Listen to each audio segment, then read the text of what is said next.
In the ancient lands of Israel, where the echoes of battles and the whispers of the divine intertwined, there lived a man named Jephthah. His story, though often overshadowed by grander tales of kings and prophets, holds within it the weight of promises made and the price paid for them. Jephthah was born to Gilead, a mighty warrior, but his beginnings were marred by the stigma of being the son of a harlot.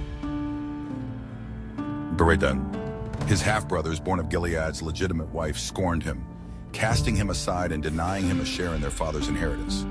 This rejection drove Jephthah to the land of Tob, where he gathered around him a band of outcasts and adventurers, men who, like him, had known the sting of abandonment and the burden of being deemed unworthy. As the years passed, the Ammonites, a fierce and relentless enemy, threatened the tranquility of Israel. The elders of Gilead, desperate and cornered, found their way to Tob, seeking the one they had once cast out.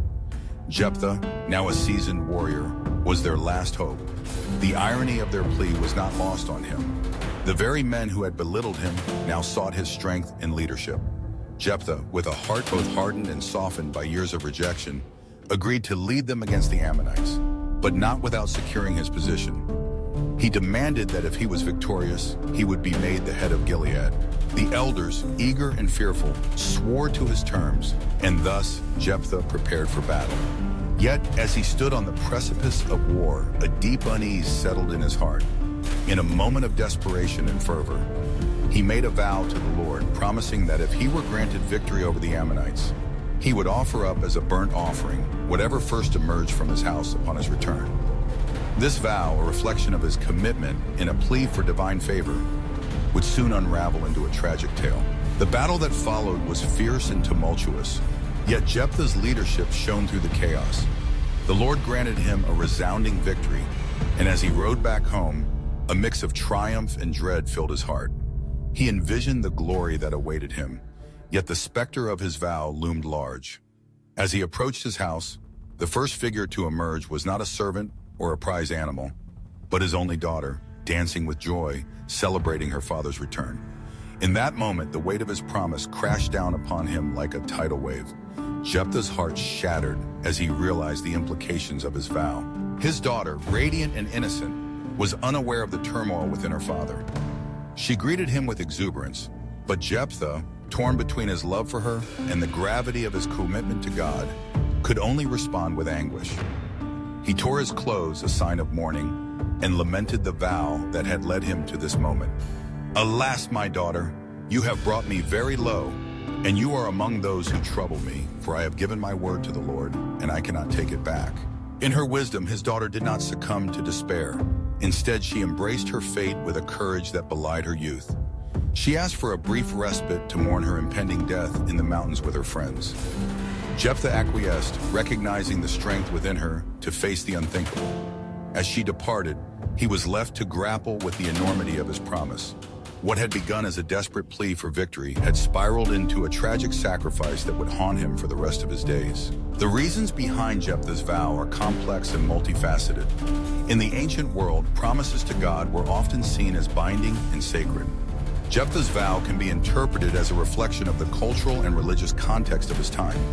The Israelites, surrounded by nations that practiced child sacrifice as a means of appeasing their gods, were grappling with their own understanding of devotion and obedience. Jephthah, in his fervent desire for victory, may have sought to demonstrate his loyalty to God in the most extreme way possible, believing that such a sacrifice would ensure divine favor. Yet, the high price he paid for his promise extends beyond the act itself. It speaks to the human condition, the struggle between ambition and morality, the weight of words spoken in desperation, and the unforeseen consequences of our choices. Jephthah's story serves as a cautionary tale about the power of promises and the importance of understanding their implications. In his zeal to prove himself, he overlooked the sanctity of life, ultimately leading to a heart-wrenching tragedy. When Jephthah's daughter returned from her mourning, the reality of the vow could no longer be ignored. In a final act of love and obedience, she accepted her fate, asking only that her father remember her and the life she would never live.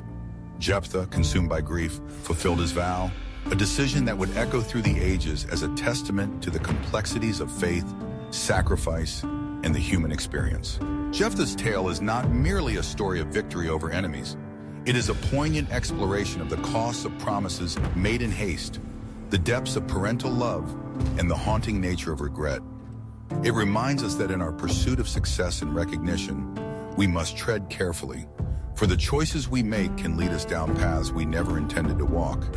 The legacy of Jephthah is one of both valor and tragedy, a narrative that challenges us to reflect on the weight of our commitments and the profound impact they can have on our lives and the lives of those we hold dear. The interpretation of Jephthah's sacrifice. The story of Jephthah's vow in Judges 11 is one of the most debated passages in the Bible. After leading Israel to victory against the Ammonites, Jephthah was faced with the tragic consequence of his own words. He had vowed to offer as a burnt sacrifice whatever first came out of his house upon his return. The person who emerged was his only daughter, but did he actually sacrifice her, or was there another meaning behind his vow? Literal interpretation, a human sacrifice? Some scholars argue that Jephthah did in fact offer his daughter as a literal burnt offering. They point to the straightforward reading of the text, which states that he did to her as he had vowed. Judges 11:39. Furthermore, human sacrifice, though condemned in Israelite law, was practiced by neighboring cultures. Given Jephthah's background, being an outcast raised in a land influenced by pagan traditions, it is possible he saw this as an acceptable act of devotion to God. Alternative interpretation, a life of dedication to God. Another perspective suggests that Jephthah did not physically sacrifice his daughter, but instead dedicated her to lifelong service in the tabernacle. This view is based on key textual clues. First, the daughter's response focuses on her virginity, not her impending death. She asked for 2 months to weep for her virginity, Judges 11:37, which some interpret as mourning her inability to marry and bear children rather than her life being taken. Additionally, verse 39 notes that she had never known a man, further emphasizing celibacy rather than death. The role of vows in ancient Israel. In biblical times, vows were seen as sacred commitments to God. While rash vows were discouraged, they were also expected to be fulfilled. The law provided provisions for redeeming certain vows, Leviticus 27, yet there is no record of Jephthah seeking such an alternative. This raises the question of whether his lack of understanding of God's mercy led him to a tragic conclusion. Moral and theological implications. Regardless of whether Jephthah's daughter was sacrificed physically or set apart for temple service, the story serves as a cautionary tale about the danger of making impulsive promises to God. It highlights the importance of understanding divine principles over blindly following rigid interpretations. The story also raises the issue of God's silence. He did not intervene as he did in Abraham's test with Isaac, suggesting that Jephthah's actions were not divinely sanctioned. Ultimately, the story of Jephthah's vow remains a compelling example of the complexities of biblical interpretation, morality, and faith.